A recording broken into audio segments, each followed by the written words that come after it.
So, welcome. This is a podcast. Yeah. I'm not great at starting things. Welcome to the Professional Nerds Podcast, where silly shit is serious business. And it is a podcast. It is a podcast, yes. Hey, Behind the Bastards starts like that. I'm okay with that. They're much more popular than we are by like literal orders of magnitude, but whatever. Not mocking, just enjoying. Sure, fine. So I'm Ryan. I'm a professional nerd. I study comics, pop culture. I write articles about them. I should mention, I wrote a book. It is now available for pre-order. So I will have a link to that. But it's about superheroes and morality. It's big. It's long. It's long. It's a lot of books. It's a lot of knowledge. I'm the 12-year-old here, and you said it's big and it's long. It's a little heavy. Oh, yeah. I'm also black. Asian, so I'm a little jealous. I am possessed of intellectual girth. What color's the cover? Seriously, it does have like neat art. They did a good job at Is it leather bound? No, probably not. I'm gonna find one in leather. He's just The giving. leather- You the can't leather see will this, be but black. Gabe is giving me a look. Anyway, but yes, I did write a book. It's available from McFarlane Publishing. It'll be available for pre-order. I'll have a link in the description. Buy it. Give me money. I don't get very much money, but every bit counts. What is the book about? So the book is The Code of the Superhero, and it's about superheroes as a moral guide for their existence. All right. So kind of looking at them as independent, contemporary concerns about social issues, and also long stream, kind of timeless moral concerns. And I go through about 12 or 14 case studies of individual comics and TV shows and movies and things. So yeah, there's a lot in there. But yes, that's me. Introduce yourselves, and I don't think that you have anything that you're trying to shill, so unless you want to shill things, that's okay too. No, sure. I have not written any books. Yet. Yet. Yes. God help us all when I do. I'm Gabe. I'm a lifelong career nerd, and I specialize in deep diving on things and learning entirely too much about one or two subjects, and then moving on to another one. And over time, it's accumulated into quite a few. Very nice. I'm Van. I am a professional nerd in that I play with data and stuff like that, but I am also born and raised a nerd. Video games, anime, manga, all that fun stuff. And I'm here to ask the dumb questions for the regular people. Hooray. Because I am definitely not a regular people. I've long since left that behind, if ever I was one. I don't think I ever was regular. Anyway. Regular in quotes. Yeah, I'm still pretty weird. I think that's more of a frame of reference thing. Of the three of us, you are the regular one, but not by any normal standard, just by comparison. Yeah. So today, we have been, comics are. There's some new kind of alternate universes coming out of some of the big mainstream publishers, DC and Marvel. The two big ones are Marvel's Ultimates universe, which is actually their second Ultimate universe, and DC's Absolute universe. So that's today. We are going to talk mostly about the Marvel Ultimates universe, but about both of them, I think. So yeah, I will say bit of a downside. The Absolute comics have not actually been collected in any trade paperbacks yet. Several are coming out this year, but I haven't actually gotten any collections of them to read yet. We do have several collections of the Ultimates universe, which I have actually given you as homework and made y'all read. Yeah. Okay. So let's start out with that. What do y'all think of it so far? What did you read from the Ultimates universe, and what do you think? I guess I'll go first. So I had Armor or X-Men. It was like the Ultimate Universe is X-Men. Yeah. Focusing on armor and stuff. It was like a Japanese style. It was really cool. It had some neat references to the Marvel that's inside of Marvel. So like Marvel actually exists in Marvel. there's like a whole storyline behind it. I learned about it from Sir Superhero, great guy. I think he's also in Dallas, on TikTok. But at one point, the like new Storm is scrolling her phone, and she's got a picture of the old Storm on her phone. Yeah. But so like Marvel as a company actually exists inside Marvel, and that's why Herbie exists in the comic books now, because at one point the Fantastic Four sold off their rights to Marvel so they could sell stories based on them and blah blah blah. That is not the version I know. No, so I think it's owned by Roxxon right now. Oh, okay, there might be some of that as like, you know, some of that stories. Part of it is that Storm is a character in the Ultimates universe. Oh, is she? She's a freedom fighter in Africa. Okay. So like she got so that girl calls herself Maystorm, and it's inappropriate kind of Japanese fan type thing. Like, oh, I named myself after my idol. Gotcha. So there is some of that, but yeah. And it was really funny that they went by X-Men, even though none of them are men. I mean, yeah, we're not, you know, gender didn't matter, but the way that they got to it didn't make any sense, and it was really entertaining to me because it didn't make sense. And then the mutant powers now were kind of like activated by blood, so each of them had some kind of cut or something, and then that activated their mutant abilities, and they could use it from then on.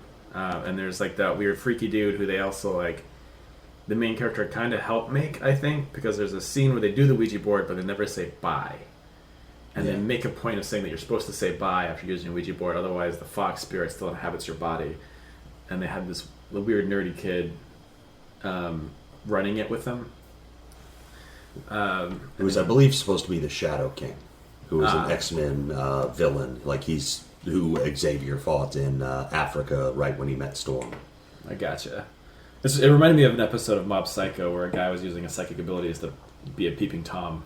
Yeah. So I didn't take him as like the King of Shadows, unfortunately. It makes sense. I was just like, he's just a weird pervy guy, but well, it's definitely things. It's definitely pulling on like Japanese, tropes of like that kind of, you know, creepy religious figure who's surrounded by charms and psychic bullshit and machines sometimes, and like definitely, yeah, like the men who stare at goats CIA stuff of like, oh, it's the government using psychic powers.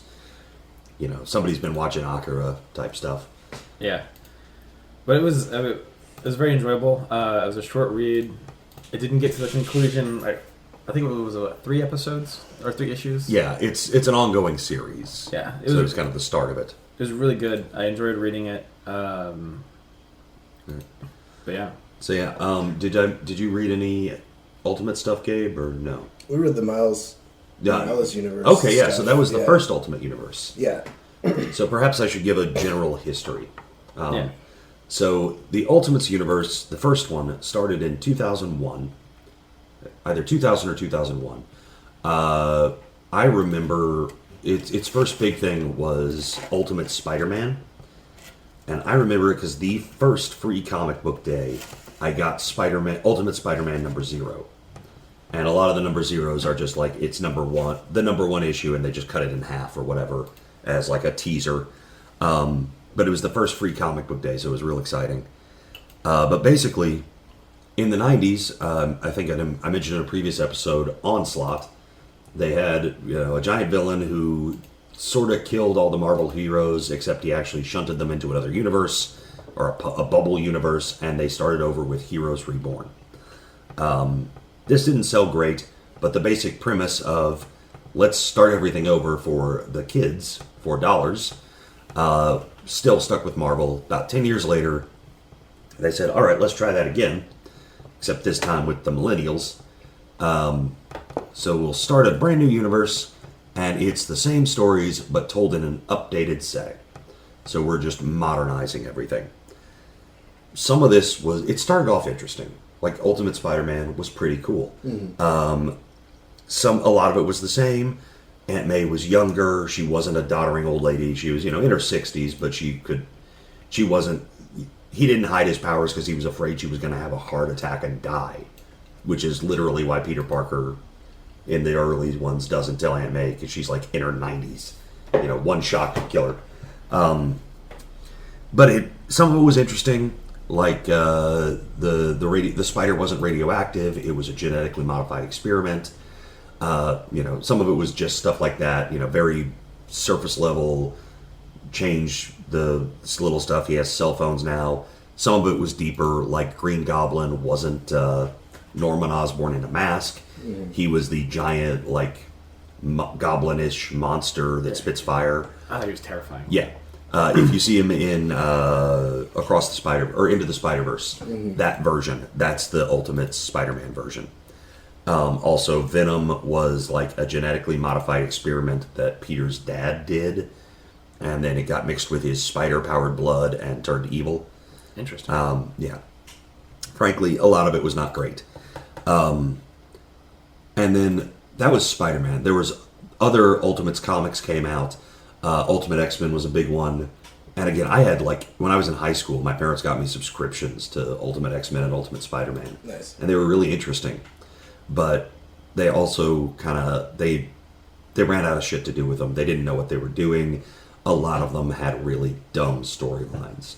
Like Ultimate X-Men, Wolverine is hired by Magneto to infiltrate the X-Men in the first place, and sleeps with Jean Grey, and then the morning after she reads his mind is like, "You bastard!" And it's just I don't know. In the Ultimates, which was their version of the Avengers, which is sponsored by the government now because 2000s, and the 9/11 years. Homeland Security, all that good stuff. So the Ultimates were run by the government. They mostly sucked. And, like... Imagine that. Well, like, Scarlet Witch and Quicksilver, brother and sister, Magneto's kids, had a relationship. Ew. And what's worse than that is at one point, like, Captain America ends up dating the Wasp after Giant Man gets kicked off the team, and because of abuse, and he's like looking at them going, "That's really weird," and she basically gives him the impression of, "Oh, you're just such an old-fashioned prude, Steve. It's really romantic," and like, no, it's not. It's incest. Comic, quit trying to make incest cool. Like it's Stop trying to make incest a thing. Yeah. But it's very clear that the comic wants you to think like, oh, it's a nice relationship. No, it's weird. I have no siblings, and I find that weird. So yeah, that was stupid. It turns out that the X-Men, the mutants weren't an actual evolution. It was a genetic quirk that was made basically by Magneto's parents using Wolverine as like an experiment. And he got released somehow by Magneto. And it basically his genes kind of infected other people, so he's just patient zero for mutation, and it's a man-made thing. That was stupid. That Magneto, like undercuts the entire metaphor of the X-Men for the progression of society. Like you see why I keep going back to the word stupid? I do, I do. That's rough. So a lot of it was bad. A lot of it was not really interesting. It's also right around the early 2000s. You may not remember it, but there was this famous scene where Captain America is beating up somebody and they're like, "You should surrender." Surrender? Do you think this A on my head stands for France? And I was like, it was right around the time of people calling things freedom fries. Oh, I remember that stupid. That was so Yeah. dumb. And in fact, the writers of the mainstream, like main universe Captain America, thought that was such stupid bullshit. They spent the next issue of him just having him reminisce about, like, I remember the French freedom fighters in World War II. They were pretty badass. It's almost like they were fighting for their country and independence or something. So, yeah. Well, just as a little historical note, while heinously outgunned and outmaneuvered and they had nothing going for them other than a little bit of British SAS help, and they put up a really staunch resistance, incredible resistance against the Nazis until the end of the war. Yeah. Now, you can make fun of the Vichy government, you can make fun of the French government, but, the French people, pretty hard. So, yeah, it was that era of stupidity and just jingoism, and kind of everything about the Ultimates universe just felt, I don't know, dirty. Kind of like that 2000s era of the government's corrupt and everybody's looking over your shoulder and everything's kind of miserable and there's no hope or joy in the world because of terrorism, and it's just, the entire universe was based off of that. It sounds like you just described last night for me. This is like our reality right now. Well, yeah. Sorry. Back to comic books. It is our reality, but I don't necessarily want that in my hero fiction. Yeah. Of like, this is the brighter world. This is the best of us. So I don't need that misery in my superhero fiction. Yeah. No, I definitely do the games and all the nerdy stuff that I do to escape, not to be reminded of like reality. Yeah. So there were some bright moments to the Ultimates universe. Black Nick Fury, that was a good one. And they intentionally, like, when he came out in the 2000s, before any of the Marvel movies had come out, everybody was going like, why does he look like Sam Jackson? And Marvel editors went, because Sam Jackson's awesome. He's Sam fucking Jackson. Of course we want him to play Nick Fury. Mm-hmm. Sam, play Nick Fury. We don't have any plans for movies, but play Nick Fury. And he did, and it was great. And then he did, and we were all better off for it. Yeah, so that was a good one. They brought that one over to the mainstream universe with Nick Fury Jr. So white Nick Fury slept with a black woman at some point and had a son, and they've brought him in because he's much cooler. And he's friends with Coulson.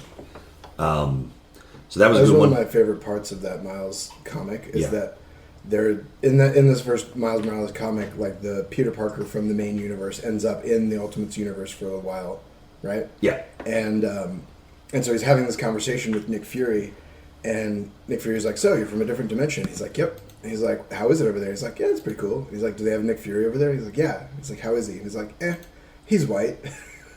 And he says something like, "Sorry to hear that." And then they like move on. Yeah.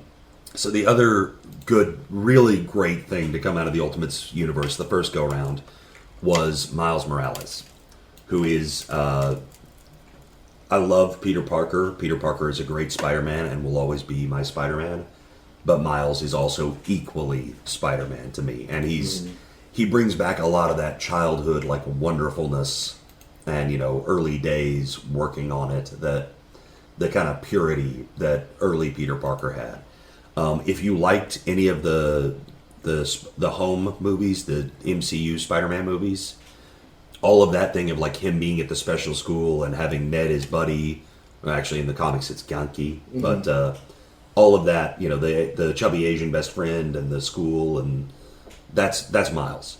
That's Miles' backstory that they just swapped in Peter. And they do that in the in parts of the Spider-Verse movies. Mm-hmm. So it's a little blended. But yeah, he's a great character.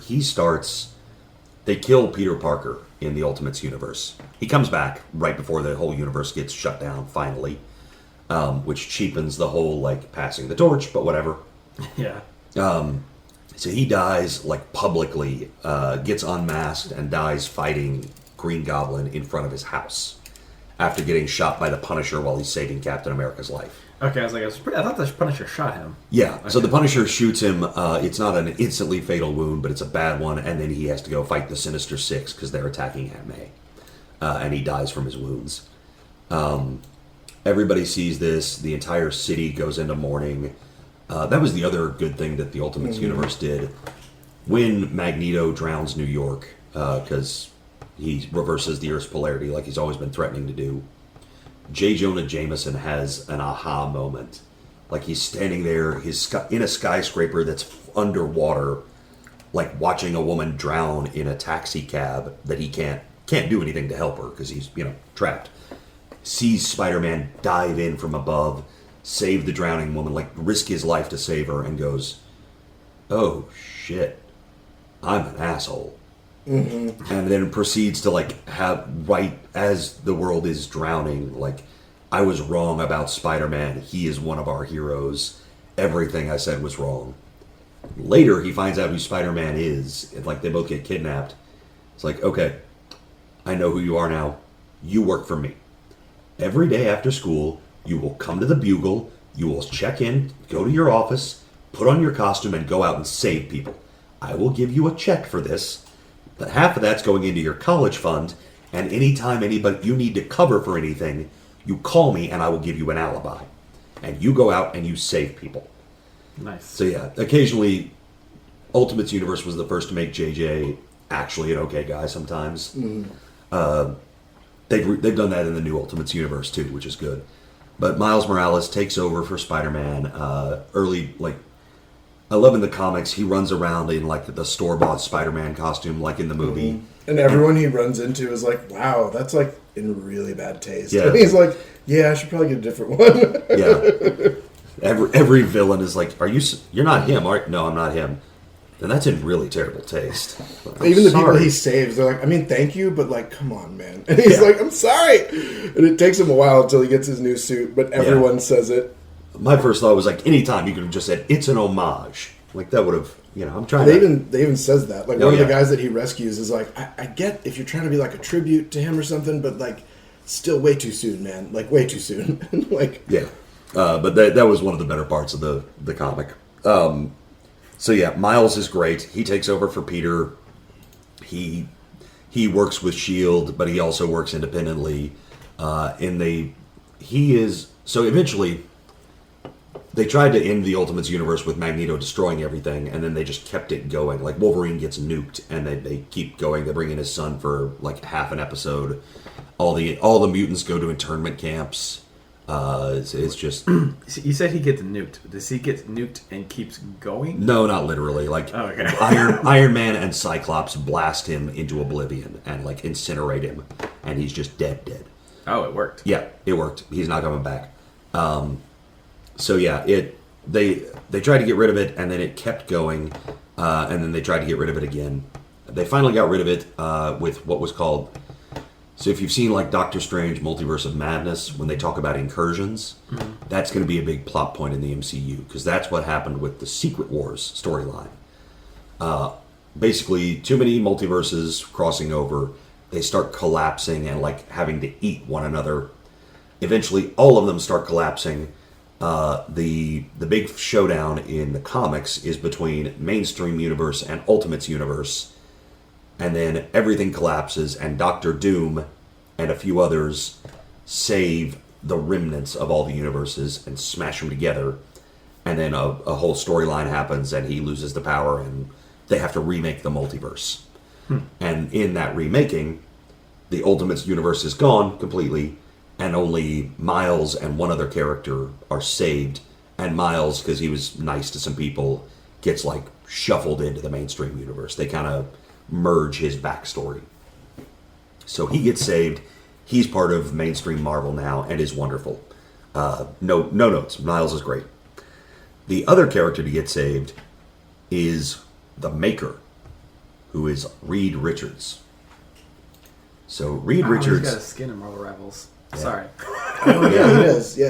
I didn't know who that was. I saw it was a Mr. Fantastic reference, but I didn't know who the Maker was. Yeah. Yeah, so this will help explain that. So there was an Ultimate Fantastic Four.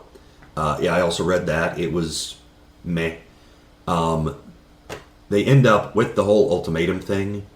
Like, Reed ends up proposing to Sue Storm after her parents get killed by Magneto, just as collateral damage, not individually. Oh. She breaks up with him because Reed is an idiot. Why would you propose then? Turns out Ben Grimm, the whole, like, giant rocky thing was his cocoon, and he breaks out and looks like, his handsome self again, but can now glow purple and have super strength. So Sue ends up with Ben, and Reed gets dumped and is angry and bitter and depressed. Also, his father was abusive in this universe, so it's just crap. He goes crazy and goes full supervillain. He builds a bubble world for himself where he can control the flow of time, which is called The World. And this is also a thing in X-Men. It's where, like, the mainstream X-Men universe, it's where X-15 comes from. So he creates the world and basically, like, fast-tracks humanity in an attempt to save them from the incursions. So he comes out, like, 5 years later. He's been in there for 1,000 years. He's now wearing the helmet all the time, has a giant scar over one eye, and is full-on supervillain and is like, I control the world now. He tries to use this to stop the incursions. It doesn't work. He is one of the only survivors from Earth 1061. Yeah, I think that's it. Is the or 1016 is the Ultimates Marvel Universe. Him and Miles, only survivors. And he survives because he's part of the team of like trying to take down Doom in the first place. So he's a villain. Our Reed Richards, regular one, traps him. The Council of Reeds also traps him. But turns out, through shenanigans, he escapes and goes back into the multiverse with extra power and starts his own universe. Or takes one that's already started and starts making changes. So he knows the history, knows how it's going to go down. And so, like, you see him, you know, he goes to a science exhibit where they're going to show this really neat laser, and a spider gets trapped in it, and it's about to bite this kid. And then the kid feels a hand on his shoulder. It's like, oh, there was a bug there. It's going to bite you. Aren't you lucky I brushed it off? Have a nice day, young man. And just walks off. So he basically goes around and prevents the heroes. He prevents a lot of them.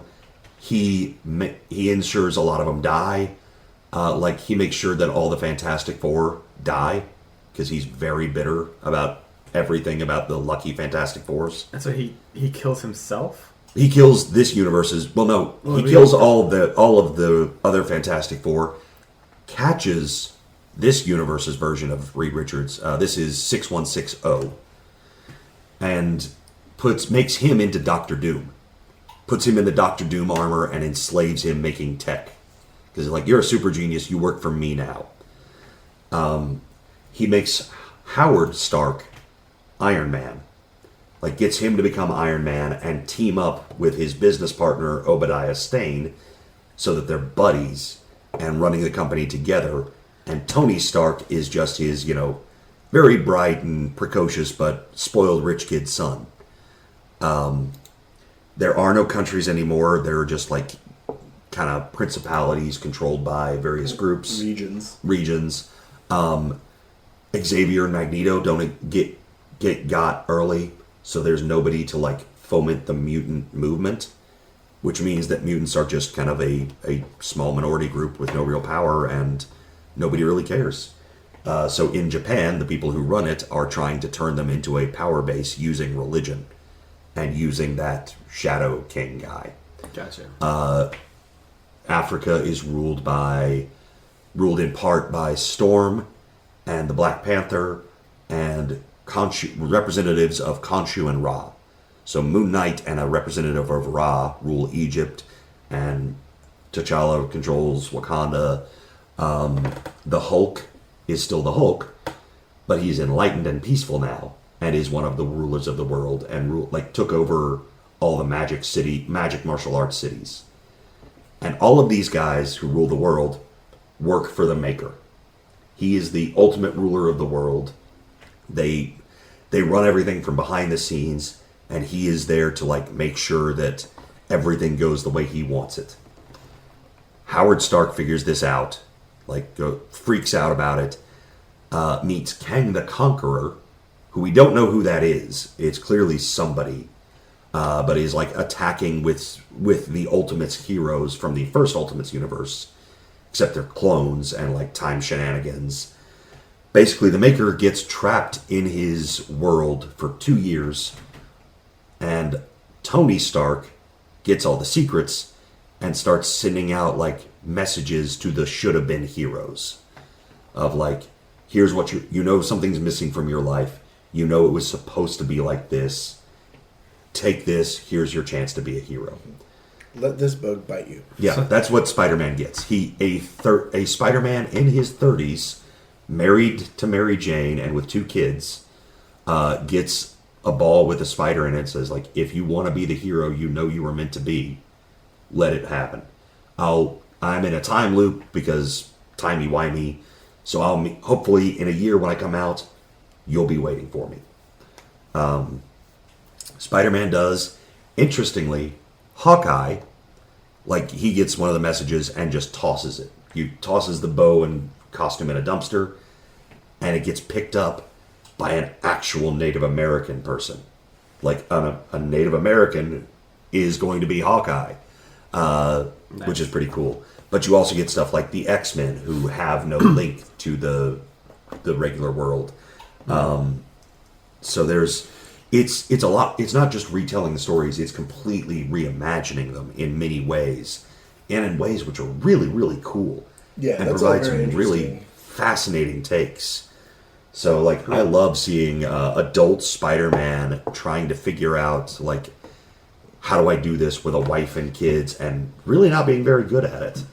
Like, he's good at the whole fighting part, but keeps getting tricked by the Shocker, who's like, gosh, you're right, I shouldn't be robbing this place. I surrender.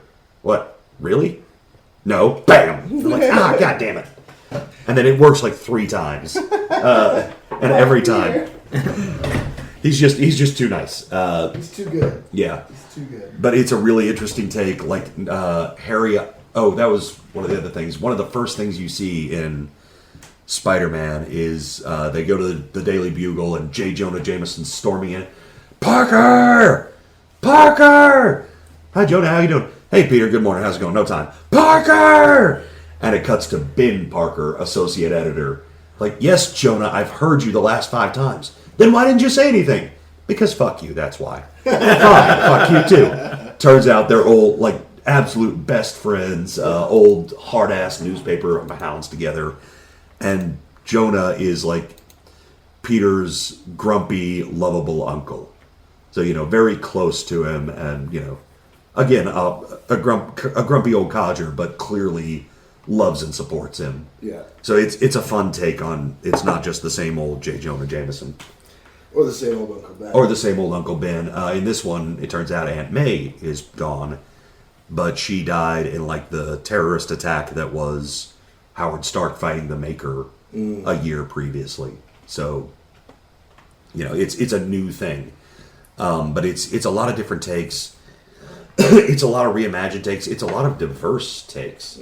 Like you mentioned, the Ultimate X-Men one has, like, it's got little interstitial pages of, like, here's a bit of Japanese lore about these charms or these keychains or this food, and, like, no, this is a very Japanese take. It's not just X-Men the manga. It's Japanese through and through. Which is very cool, because I love the idea of, like, how would this culture do this same story? So I'm big on alternate worlds and seeing all that. Yeah. So I am... The Ultimates universe is still fairly new. It's just about... It hasn't even gotten to its second year of, like, when the Maker is going to pop back out. But I am very excited, and I think it's really cool stuff. It kind of sounds like the trans universe. Like, all the people were born to be heroes, but they weren't heroes because some other reason. And someone's like, "Hey, you were born for this." Like, yeah, like, this is what you really were the whole time. yeah, That I hadn't thought of it that way, but that is a really interesting take, and that's, I'm big on, with all the trans stuff going on. yeah, well, and I'm big on just diversity in general of, like, yes, superheroes should not just be for straight white men. Yeah. Like, everybody should be able to have fun with these characters. Let's see what you can do. And to be clear, we're not saying that there should not be straight white men No, superheroes. that's There great, absolutely too. should be, and it's awesome that they're there. They should just also include other people. Yeah, Just like, be everybody. there is space for Peter Parker as just a straight white guy who's Peter Parker, and he's great. And he's But one let's of the- also have Miles. And he's also one of the all-time... Peter Parker is one of Yeah. the all-time favorites for so many people, and they're not trying to get rid of that. And in fact, like, in the one that I had read, so the Peter Parker of that universe does die off, and then because Mysterio from Prime Universe is doing something silly, their Prime Peter Parker shows up, and everyone is like, "Why are you dressed as Peter Parker?" And he's like, Peter who? I don't know who that. I'm Spider-Man." And they're like, "Yeah, Peter Parker." And he's like, "Why would you connect those things? Why does everyone seem to know my secret identity and no one cares? What the fuck is happening?" And then, he runs into Miles, and they briefly fight. Because it's like, "Why are you dressed as me? Why are you dressed as me?" And then Well, and some of that is apparently from pretty much the get-go in, like, the 60s. Marvel has had a rule of whenever two characters meet, they must fight. Yeah. So, like, anytime 2 characters cross over, they must start by punching. So that's why that's part of it. Is just it's good old Marvel lore. But yeah, they have a great and there's a great passing of the torch. Yeah, and he kind of like mentors Miles a little bit in the time that he's there before he goes back to his own universe. And it was really interesting. It was really cool. And he does, like, they have the whole thing where it's like, wait, you just shoot the webs out of your hands? You had to make them? Yeah, like, what? And they had to, they have that whole thing. And, like, Miles has this whole Venom punch thing that the regular Peter Parker is just like, oh, I wish I had that. That's so cool. Yeah, that gets mentioned in several of the comics, and I love that. Comics and video games, like, yeah, I'm Peter, and I do this, this, and this, and I'm Miles. I do all that, plus I can do electric taps.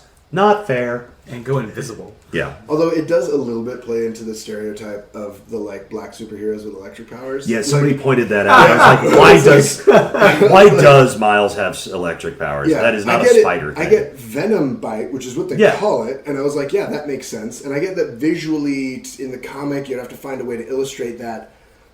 But it shouldn't be electricity. No, like you can paralyze someone. You do a thing that like hits their nerves or something. Or it makes them queasy or gives them inflammation. Yeah, somebody I didn't think about that. That's funny. Right? But yeah, no, it's the whole I don't know what it is about comic book authors. You're like, all right, this guy's black. You know what he needs? Just lightning. And I somebody pointed that out. I saw that on a online thing a while back. I'm like, son of a bitch, A, that's true, and B, why does Miles have why does it? Like, why is it there? And C, like, it's kind of sad because some of those characters are really fucking cool. Like, Static Shock. I love Static. Excellent character. Static is one of the best characters ever, but he's a black guy with lightning powers. So, like, why? Why can't you? Why stereotypes? Why? Well, I always wonder, and like, this is like, I'm super ignorant about this. I'm sure someone out there on the internet knows better answers to this than me. But I do wonder if there's a certain just visual drawing aspect of it that like a person with dark skin looks fucking awesome when you put lightning around them. Like that might be that it's just like visually cool, so it ends up being a common thing. But it's so common at this point where it's like, okay, but is there a dog whistle there that we're not like getting? Like, is there something some of it weird? started with like Black Lightning, who was one of the in the early '70s, and he was just for him it was not a stereotype. It was just he's black and he has lightning powers. Yeah. And as it turns out, they're all mechanical. Like Yeah. he's just got zap gauntlets on until later. But as he became everybody went like, oh, it's a black character. You mean like Black Lightning and must have lightning powers, and it just became a thing. Yeah. But yeah, so Miles is the best part of the Ultimates universe, but the new Ultimates universe looks just amazing and really cool. And I'm really interested to see what they do with it. Well, and it does. I mean, it raises what you were saying about the universes get all torn apart and then get shoved together. Basically, the remnants of the different universes does sound very reminiscent of the Marvel Rivals story from the game. Yeah, because they intentionally have, and like the voice lines of the characters in the lobbies and stuff. Like they talk about, oh, my Magneto this and that, and like, oh, my Scarlet Witch this and that, and then they whatever, they're like, all right, well, we'll look out for each other, whatever. Or like Rocket Raccoon is like offering to buy Punisher's turret and things like that. But that they deliberately are like, these are all characters from different universes who get thrown together in this, whatever battle between Galactica and Doctor Doom, I guess. Yeah, I think it's Doctor Doom, or actually, I think I looked up online. It's Ultimate Doctor Doom versus mainstream Doctor Doom. And it's when they say Ultimate, they probably mean the first Ultimate universe. Ultimate, yeah. And I believe that Doctor Doom was Sue Storm's mom. Ooh. Yeah. Interesting. Again, it was not a good universe. Yeah. No. And I also do enjoy that they've put a lot of like Namor, Sue Storm, Mr. Fantastic lines in the game. That is nice. They play up that whole little love triangle thing. Yeah. And it does, I must admit, it does make it more satisfying when you're playing Mr. Fantastic and you kill Namor and you're like, fuck you. The bastard. Yeah. So I don't know. We should look more into it. We should read more of the story of Rivals and see how that fits into all this. Because it would be interesting if they're making it part of their, part of that new Ultimates lore. I will say, so yeah, that would be interesting. So I think this could be a good place to put a pin in it. Or if we want, and if we don't want, I can just cut this out. Do we want to talk briefly about the Absolute Universe from DC? I do. Maybe we talk about it next time. Yeah. Well, part of it is I haven't gotten it. Well, I haven't gotten any of them yet. I've read a little bit of it, and bits and pieces, but briefly. So at least the premise of the Ultimates universe, or the Absolute Universe, is that Darkseid remade a planet, but instead of having the usual heroes, he wanted them to be less. So he took something out. So that it's the regular heroes, but with something from their story missing. So like Superman, I think, doesn't get sent to another world, or doesn't get sent when he's a kid, or something like that. It's like he comes as an adult with his own values. Batman doesn't have his money, so like he's an engineer. Yeah, he's an engineer, and like he knows the city because he and his family, his dad, like built a lot of it, and he has the blueprints, and has been working on it all his life. And he doesn't. It's not a bat symbol. It's like an axe that's embedded in his chest. Oh, that's cool. This is really cool. And then I forget what Wonder Woman's deal is, but it's that. It's taking the heroes and then removing something. And different things. Cause I think Superman's parents aren't dead, or that might be it, or something like that. Yeah. But it's, I don't know. I don't really care for the Absolute Universe that much. From the little I've read of it, and I've read like 1 or 2 issues, so I've read some things, but not seen the full storylines. But to me, it feels a lot more kind of, maybe not even depressing, but like dark than the Marvel Ultimates universe. It's definitely dark. Well, but that's also a general characteristic of DC. Yeah, but part of it I think is just Scott Snyder is one of the big artists behind it, and hot take: Scott Snyder sucks donkey balls. He's the guy who did Dark Knight's Metal and Dark Knight's Death Metal, and now the Absolute Universe. And like the Dark Knight's Metal was, the dark multiverse, all the nightmare universes invade, and here's an evil Batman, like aligned to each of the Justice League heroes. One's Batman, the Batman who laughs, who was like infected by Joker venom, and is Joker Batman. And it's really dark and it's really grim, but at the same point, it's like, after a minute, it's like, okay, this is kind of an interesting premise, but you just wanted to tell scary stories with like a big Batman theme. And then the Dark Knight's Death Metal was just, it's all about like, it had Sergeant Rock as a half-eaten zombie talking about eating shit burgers, and like life gives you a shit, you eat that shit burger. And I'm like, Sergeant Rock's not a jarhead idiot. Mm-hmm. Sergeant Rock is intelligent. Sergeant Rock is a goddamn hero. Sorry, I like Sergeant Rock, but what? like, I had to pick up on Well, that. and it sounds a little bit like, and I've read none of this, so I'm just basing this off of what you just said. But it sounds like Snyder wanted to write Conrad Kerr's books for 40K, and they wouldn't let him. Yeah. So he was like, "All right, well, I'll make Batman into Conrad Kerr's. Fuck you." Basically, yeah. So like now, the Absolute Universe, like he doesn't have a bat logo. He just has a big fuck off axe that looks vaguely slightly bat shaped in his chest. That's not in his chest, but like on his chest plate. And like so it's not Batman. It's just a guy who runs around fucking up criminals, and like it's the Punisher without the guns, or frankly the interesting ideology, like the nuance. I don't know. To me, Scott Snyder doesn't seem like he actually like enjoys comics or cares about these characters. He just wants to tell the most metal, epic, dudes rock story he can. And there are worlds for that. Yeah, there are worlds for that. Go write for Warhammer. They want you over there. At least in terms of like that style of writing, of like, this is, everything sucks, but these guys are fucking awesome. Like that's Warhammer in a nutshell. Like, but yeah, so much of his stuff just seems to be like, and part of it is I'm spoiled by Grant Morrison, who writes these huge multiverse spanning dramas, but clearly loves every single character in them, and like has encyclopedic lore of how many relationships Mr. Mixius Pitlick has been in, and how many times he's run for mayor of the Fifth Dimension. Because Grant Morrison, I don't say this jokingly, Grant Morrison worships comics, like sees them as semi-divine. Although Grant Morrison talks to aliens, so but yeah, like he is a comics apologist through and through. So he comes from a place of absolute love, and these are great properties. Let's be as true to them as possible. Whereas Scott Snyder is like, yeah, let's tell an awesome story and bang all the toys together. Like, what about the character? What about him? He's got a big gun. Okay. So, yeah. So Tell us how you feel, Ryan.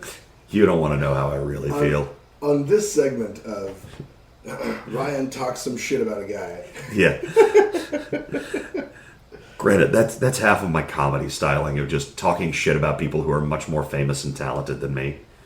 Like, that's what I do in half of my classes. Welcome today, class. Today we're talking about Aristotle, who was wrong about everything. Now let me proceed to tell you why this famous person that was admired by all of Europe for 2,000 years is a dumbass. All right. Well, I think that's on that note. On that note, it was Scott Snyder. Scott Snyder. Scott Snyder. If you want to have a round of fisticuffs with Ryan, he's ready. Yep, anytime, any place. He'll happily fight you, and I will watch it and film it and put it on the internet. And for the rest of you, enjoy the new world of Marvel Ultimates, because apparently it's pretty cool. Enjoy the new Ultimates universe. Van, any last minute thoughts to add?